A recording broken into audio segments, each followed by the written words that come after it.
Hikaya. Assalamu alaikum wa rahmatullahi ta'ala wa barakatu. Barkanmu da jimirin jiran ƙayataccen karatun littafinmu mai suna Uwar Miji, littafin da marubuciya Aisha Tanko ta rubuta muku, yayin da Fatima Kurawa take karantawa. Kafin mu shiga gundarin karatun littafin, mu saurari wannan sako.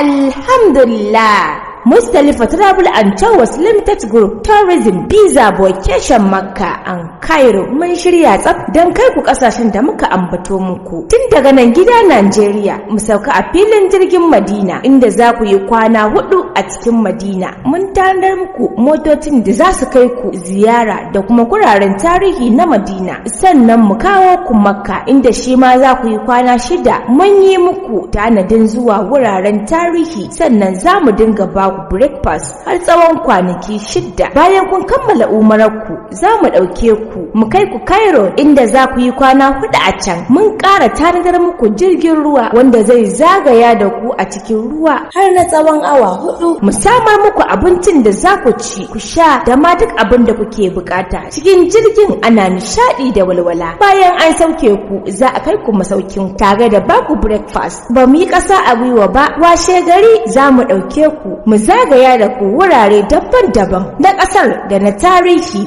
Daga nan za mu dawo gida Najeriya. Ku dai kawai ku hanzarta biyan kuɗin ku. Ga masu buƙatar ƙarin bayani sai ku garzayo zuwa ofishinmu kamar haka: ofis mai lamba 23 Gyaɗi-gyaɗi Zaria Road kusa da GT Bank, ko kuma cikin wannan namba 08061666000. Mustalifa Travel and Tours, muni na ɗaya.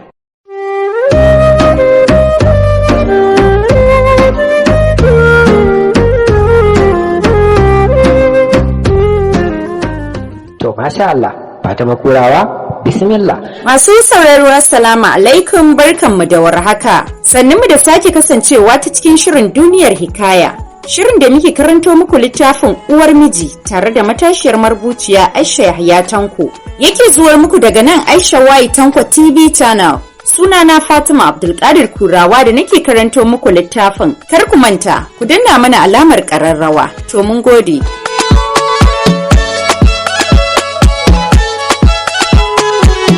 Don mai sauraro yana biye da mu a shirinmu da ya gabata, mun tsaya ne inda muka ji Larai tana cewa baba, ifa baba so kike ki kashe min aure, na ga take-taken ki na yin hakan. Ina ruwanki da zaki zo ɗakin Anti Fa'iza don neman rigima? Yanzu nan kuma zan sa Awwal ya fitar da ke ki koma can gidanki ki bar ni na sake a gidana. Ɗazun nan inna ma ta zo ta gama nata, duk ina jin ai gidansa ne, ko ina zai iya abin da ya ga dama. To fa yarinya kin zama yar kanki. Ai kuwa ko ne unguwa bai isa ya fitar da ni daga wannan gidan ba. Ko masu baƙaƙen kaya ma ba su isa ba, balle ke shashasha. Yau ke da bakinki kike min gorin gida? Gaskiya Larai kin ban mamaki, amma ba komai, duniya ce. Ni fa babu ba gori ne miki ba, gaskiya ce, dama ita ɗaci gare ta. Muna jin su ni da Awwal bayan ya gama cin abinci na ɗauko mishi kayan da zai saka, mika fito ni da shi ina rataye da jakarsa muka wuce ta bayan su Larai na raka shi ɗakin Inna. Tsayawa na yi a bakin kofar ina zaman jiran fitowarsa. Ya ce ya durkusa a gaban Inna ya nemi mata sallama. Ya masa addu'ar fita, sannan ta umarce shi da ya tawo mata da kaza mai dan yaji ya amsa yana kokarin miƙewa tsaye. Na ji sautin muryar Inna tana cewa, yanzu Awwalu haka zaka karaci zama da mata biyu marasa haihuwa? Ita waccan har yanzu ba a ji duriyar ta ba, balle a san halin da yaran suke ciki.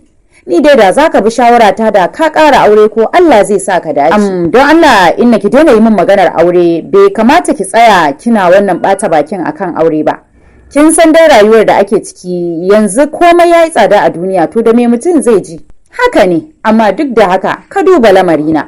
Ya amsa da to, ya fito muka ido biyu da shi har kofar gida na raka shi na kuma ɗaga mishi hannu ina ganin sa ya shiga mota ya kuma tayar da ita.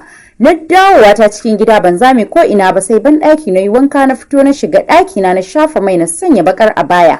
Kana na feshe jikina da turare na zauna bakin gado ina danna waya. A can bangaren su Inna kuwa tun bayan fitar Awwal daga gida baba ta shiga ɗakin Inna ta zauna kusa da ita tana mata surutan banza da hofi. Yau ma kamar kullum Larai ce ta ƙure mana gida da kiɗa. Ni kam na saba ji a duk lokacin da Larai za ta yi girki sai ta ƙure wannan sautin kiɗa. Amma na kasa cewa uffan gudun matsala, haka ta kasance har ta gama girkin. Bayan ta gama din ne ta kashe kiɗan ta kuma rarraba wa kowa ta kamun nawa, kana ta miƙa wa Inna da baba nasu. A daren yau ne ni ma na karɓi girki na kuma yi wa Awwal abincin da ya fi so. Bayan na sauke ne na koma ɗaki na da nufin na ɗauko food flags da zan zuba mishi. Nan na tarar da tukunya a buɗe da alama wani ya shigo kicin ɗin. To ban ce komai ba, na girgiza kaina na zauna akan kujera raina a ɓace. Ganin an kwashe rabin abincin shi kansa rabin naman na yi tsaki, haka dai na raba abincin ina tunanin kowaye ya min wannan aika-aika. Na miƙa wa Inna da baba nasu ina shirin fitowa na ji sun sheƙe min da dariya har suna tafawa. Ko kallon su ban yi ba, na yi fitowa ta ɗakin Larai na dosa na tarar da ita tana sharar bacci. Na tashe ta ta buɗe ido na ajiye mata abincinta na fito na dawo ɗaki na tunawa abincin ragowar na ajiye wa Awwal. A can bangaren Inna kuwa tun shigar Awwal ɗaki na ta kwace ledojin da ya shigo da shi ta kuma ce yau ita za ta raba, daga yanzu kuma ita ce za ta dinga raba komai a cikin gidan nan. Awwal yana ji yana gani ya haƙura ya taho ɗaki na. Inna ta baza katon faranti ta fara raban nama da fruit ɗin da Awwal ya shigo da su. Nata da na Awwal ya fi na kowa yawa, ni kuma aka bar ni da kai da kafa. Muna zaune ta shigo ɗakin hannunta rike da leda ta miƙa wa Awwal kasanta ta kuma ajiye min nawa ta fice. Ya sa hannu ya jawo nawa, nan ya ci karo da kai da kafa na kaza ya miƙe a tsaye rai ɓace. Ni ma na miƙe na sha gabansa na tare bana hanya na wuce ko ranki ya ɓaci kima. Sai dai ran nawa ya ɓaci amma ba inda za ta je. Idan ka je me za ka ce? Kar fa ka manta Inna uwa ce. Kuma duk abin da ta zartar a cikin gidan nan daidai ne. Please ka zauna na baka labari mai daɗi. Ya kai hannu ya ɗan doke ni na yi murmushi na zauna a gefe. A can sashen Inna kuwa yau an samu abin yi, an ba wa kura ajiyar nama tofa. Mun ɗau tsawon lokaci ni da Awwal muna faranta ran juna, daga bisani muka fito falo da shi muna kallon wani shiri. Inda ta faɗo mana cikin ɗakin bakinta da gaje tana garzar gora ta zauna kusa da ni tana hararata na kau da kaina ne kamar ban ganta ba gudun kar nai mata laifi. Kai Awwalu, wato kullum baka da abin yi sai kai ta biyewa wannan juyar kuna shashanci ko ba ku san dare yayi ba? Kana fa shiga haƙƙin Larai, ko dan zaɓi na ce shi yasa kake abin da kaga dama. Ba ma ka duba dangantaka ta da uwarta, shi yasa kake min duk abin da ranka yake so. Idan baka yi hankali da ni ba za ka ga fishi na sosai a cikin gidan nan. Na ji kuma kana cewa za ka kai waccan juyar asibiti, to ina so ka haɗa da Larai, saboda tun jiya take faman ciwon ciki. Kaga idan ta ga likita shi zai san irin maganin da ya dace ta dinga amfani da shi, ko Allah zai sa ta samu cikin. Ka san ciwon mara da ciki yana hana mata ɗaukar ciki da wuri. Duba ka ga yau watan ta 8 amma ko batan wata bata taɓa yi ba. Ai gwanda a samar mata da mafita. To shikenan Inna ba damuwa, insha Allah za a yi yadda kike so. Idan ma kina so sai mu je tare da ke asibitin a yi komai a gaban idon ki ko? Cewar Awwal. Yawwa ɗan nan kai kyan kai kuwa, sai mu tafi gaba ɗayan mu har da baba. Ya amsa da to, kana ya gyara zaman sa ya dubi Inna. Sannan ya dan haɗa rai ya mayar da yawun da ke bakinsa ya soma magana cikin kwantar da murya. Haba Inna, ya zaki min haka? Jiya na kawo kaza har kusan guda 5 amma a rasa abin da za a ba Fa'iza rabanta sai kai da kafa. Ni wallahi ban ji daɗi ba, shi yasa ma daga ni har ita bamu ci ba. Ga su can ki haɗa ki cinye, mu ba ma ci. Wato Awwalu kana mantawa da matsayina a wajen ka lokuta da dama, idan ka rufewa yake idan an taɓa matarka. Shi yasa kake faɗan abin da kake so. Kana gudun farin ciki, kana son farin cikin matarka ko? Ai shi kenan. Kuma me ya laifi dan an bata kai da kafar kaza? A gidan ubanta ko gashin kazar bata ci balle kai da kafa. Wai kai mai mata ko? Ta sa kai min rashin kunya. Yanzu kuwa zan tattara kai da kafar na tafi da su ɗaki na yi murƙusu su da su abina. Ba fa haka bane Inna, kawai ni na ga abin da kika yi ne a jiyan bai dace ba. Shi yasa yau na yi miki magana, ya kamata a ce kin janye duk wani abu da kike yi wa Fa'iza, ki rike ta kamar ita ma ya ce irin kowa. To dan Audu sarkin iya soyayya, ba zan rike ta kamar ya din ba, tunda ba ni na haife ta ba, kai ne nan gudan jini na wanda na haifa, ba wanda ya haifar min kai. To Allah ya huci zuciyarki Inna, ba nufi na haka ba. Yanzu dai sai da safe ko na taso na raka ki. Ai na ga alama dai so kake na bar muku ɗakin ku ci gaba da sakarcin ku. Ni dai tun san da na lura Inna ta fara surutan da ta saba na kashin gida ina danna wayata ina jin fitar ta amma na ki dago kaina. To washe gari ne na fito da nufin na shiga kicin na tarar da Inna da Baba Dirshan suna kunu da kosai, gashi duk sun yi kace-kace da kicin din. Na durkusa na gaishe su amma ba wanda ya amsa balle ya dubi inda na miƙe tsaye jikina a sanye na da ɗaki na kallo ɗaya Awwal yayi min ya san akwai matsala. yayye na faɗa masa amma da na ga dai ya shiga damuwa sai na faɗa mishi abin da na tarar su inna suna yi. Hakuri ya bani tare da cewa ya san ba za ta iya girki ba, kawai dai son rigima ne irin nata. Bayan Awwal ya fito daga wanka ni ma na shiga na zo na tsala adona ni kaina na jima a bakin madubi ina kallon kaina. Na kuma ƙara tabbatarwa kaina ni din mai kyau ce don na san duk abin da ake so a jikin mace lallai kam ina da shi. Sai na ƙara godewa Allah. Larai ce ta yi mana sallama ta kuma ajiye mana abin karin da su inna suka yi ta gaisa da mu ta ficewarta. Ni da Awwal muka zauna akan kafet da nufin za mu yi kari kenan inda ta shigo da kofi a hannu ta buɗe ta ɗebi rabin kunu ta kuma kwashe ƙosai ta bar kaɗan. Kallon mamaki muka tsaya muna yi mata. Aiko ta zo fita kenan ta kwashe jiki ta faɗi ƙosan da kunu suka tarwatsi. Wannan aikin na juyar matarka ne, komai ya ce ke sai na tashi shashasha kawai wadda bata gaji haihuwa ba saboda baƙin ciki shine kika zubar da ruwa don na faɗi. To burinki ya cika tunda kin ajiye na faɗi amma dai ban karye ba. Ki sani idan na ji ciwo ke ma wallahi sai kin ji. Haba ina me yasa kike matsawa yarinyar nan ta ya za ta zubar da ruwa don ki faɗi? Allah ne kawai ya kaddara hakan za ta faru amma ba ruwan fa'iza. To shikenan Awwal tunda baka damu da lafiyata ba. Ka nuna ta matarka kake. Yanzu da ita ce ta yi wannan faduwar da na yi aida ta nika gigice amma ni ko in kula ko ma me zai same ni ya same ni kai ba ruwanka to na gode. Ke kuma Allah ya isa tsakanina da ke kin raba ni da ɗana baya jin maganar kowa sai taki. Ki sani ke ma wata rana haka za a yi wa uwarki. Ta miƙe tsaye tana ƙoƙarin tashi daidai lokacin ne baba ta nufo ta da sauri ta riƙe ta. Lafiya na ganki a haka inna? Ko wani abin suka yi miki ne? Kin san fa dole yanzu mu yi wa Awwalu uzuri. Duk abin da yake yi ba laifinsa bane. Duk makircin waccan matar tasa ce. Ta bi ta kanainaye shi ta hana shi rawar gaban hantsi. Awwal ya miƙe a fusace yana nuna baba da hannu. Tsawar da ya buga mata ne yasa jikinta ya fara rawa kamar mazari ya soma magana. Kar ki sake saka min baki idan ina magana da mahaifiyata. Kama kanki ko yanzu ki fuskanci fushi na. Awwalu, baban kake faɗa a irin wannan maganganun ko ka manta uwar matarka ce? Ka shedi na uku kenan ina maka akan baba amma ka ki ka daina. To idan haka zaka ci gaba da yi. Zan maka baki yanzu nan kuma na sa sai ka saki wannan shegiyar mai bakin hali. Cewar inna lamarinki ya fara bani mamaki kuma yana sa ni shiga damuwa. Kin ɗauki karan tsana kin ɗora mana ni da matata kina fifita soyayyar wasu can a kaina. Don Allah ki fayyace min gaskiya inna ko dai ba ki kika haife ni ba riƙona kike.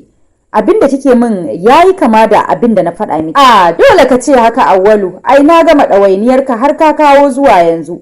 Yau da a ce riƙonka nake da tuni na mayar da kai inda ka fito ni kaina na gaji da irin cin kashin da kake min kana neman tsautar da ni.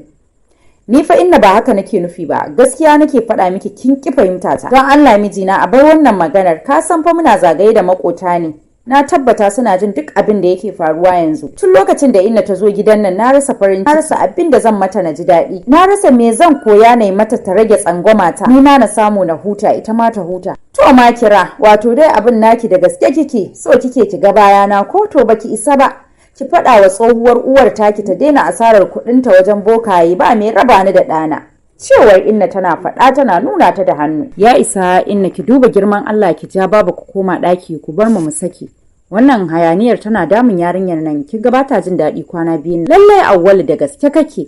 Shikenan za mu koma ɗaki kai kuma ka haɗiye juyar matar taka gatana. To bayan sun fita kenan na shiga kuka ba ji ba gani haka na Awwal yayi ta famar rarrashi na har da min alƙawarin ba zai taɓa rabuwa da ni ba. A can bangaren su inna kuwa tun bayan komawar su ɗaki baba take faman zuga inna akan ta san yadda za ta raba Awwal da Fa'iza in ba haka ba to lallai wata rana zaki bar gidan. Gwanda ma mu je wajen malam mai rake ya raba auren nasu. Kwarai baba kin kawo shawara mai kyau. Yanzu yaushe kike ganin za mu je wa aini ko yanzu idan kin shirya sai mu je. Na san ba za a rasa ki da yan canji ba. Nan da nan suka miƙe tare suka yafa mayafan su kana suka fice. Ni da Awwal mun yi mamakin fitar su lokaci guda ba tare da sun yi mana sallama ba. Karki damu matata duk inda za su je insha Allah idan har tafiyar ba alkhairi bace Allah zai rusa ta. Na langabe ina faman zuba shagwabata. Wani dan ƙauye ne wanda yake dauke da mutane daban-daban kowa ka gani yana aiwatar da harkokinsa wani karamin gida ne wanda aka masa adon farar ƙasa. Kofar gidan cike take da mutane makil. Dan sahu ne ya tsaya daidai kofar gidan baba da inna suka fito daga ciki. Kai tsaye babu ta wuce da inna cikin gidan ba su duba irin mutanen da suka tarar ba. Bata zame da ita ko ina ba sai inda malam yake ganin mutane suka samu waje suka zauna kusa da shi. Bayan ya sallami sauran waɗanda suke gurin ne ya dube su ya ce, "Dama baba kina garin nan? Ai na ga tun lokacin da kuka samu abin da kuke so ke da yarki kuka guje ni. sai kuma ga kikin dawo yau, wannan fa ko sai ta dakatar da shi. Ai malam tun bayan tafiyar mu abubuwa suka faru. Yanzu dai ga bakuwa na kawo maka sunanta Inna. Ɗanta shine yake a auren Larai na. Allah sarki sanna baiwar Allah. Me yake tafa da ku? Inna ta gyara zama ta watso gora a bakinta ta soma magana. Dama abin da yake tafa da mu shine ina so ka raba auren ɗana da matarsa. Wallahi malam tun san da ya auro ta ya daina yi min abin da yake min. Ta kuma baya kin jin magana ta amma yanzu ba ta yake ba, ta yake. Gashi har yanzu bata haihu ba amma duk da haka baya ganin laifinta shine nace kawai a raba su shine zan fi jin daɗi. Wata irin dariya ya saka mai haɗe da ihu yace, kwantar da hankalinki tsohuwa, kin zo wajen da za a share miki hawaye, daga yanzu kukanki ya ƙare sai dai ki dariya. Akwai abubuwa biyu da zan faɗa miki, idan kin bi su za a samu nasara, idan kin kauce musu kuma lallai zaki da na sani, don haka ki kiyaye. Matar ɗanki za ta fita kuma za ta haukace ta yadda ɗanki ba zai so ya yi sha'awar ƙara zama da ita ba, sannan zan cire masa soyayyarta a cikin zuciyarta. Da fatan kin ga gari maganin nan da zan baki iri biyu ne. Na farko dai zaki zuba mata a cikin abinci da kuma ruwan da za ta yi wanka. Ɗayan kuma ki dinga barbaɗawa inda ɗan naki zai taka.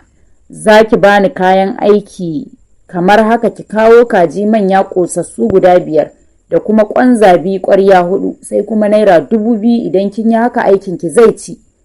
Yauwa malam na ji daɗi kuma insha Allah zan yi yadda ka ce.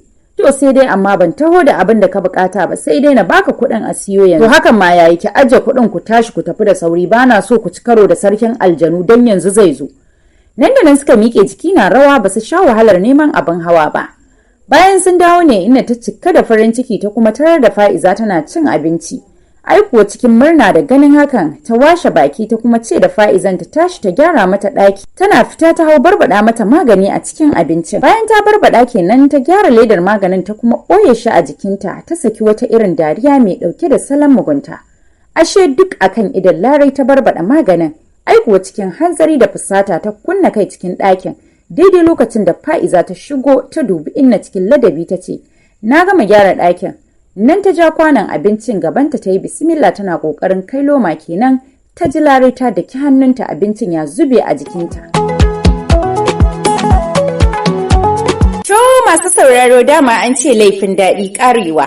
A nan zan ɗiga aya a cikin wannan shiri namu na duniyar hikaya, inda muke karanto muku ƙayataccen littafin Uwar Miji, wanda Aisha Yahaya Tanko ta rubuta. Ya zo muku daga nan Aisha Y Tanko TV Channel. Fatima Abdulkadir Kurawa, gimbiyar taku ta nishadin zuciya da nake karantowa, nake cewa ku kasance da ni a gaba don jin ci gaban wannan shirin. Na bar ku lafiya.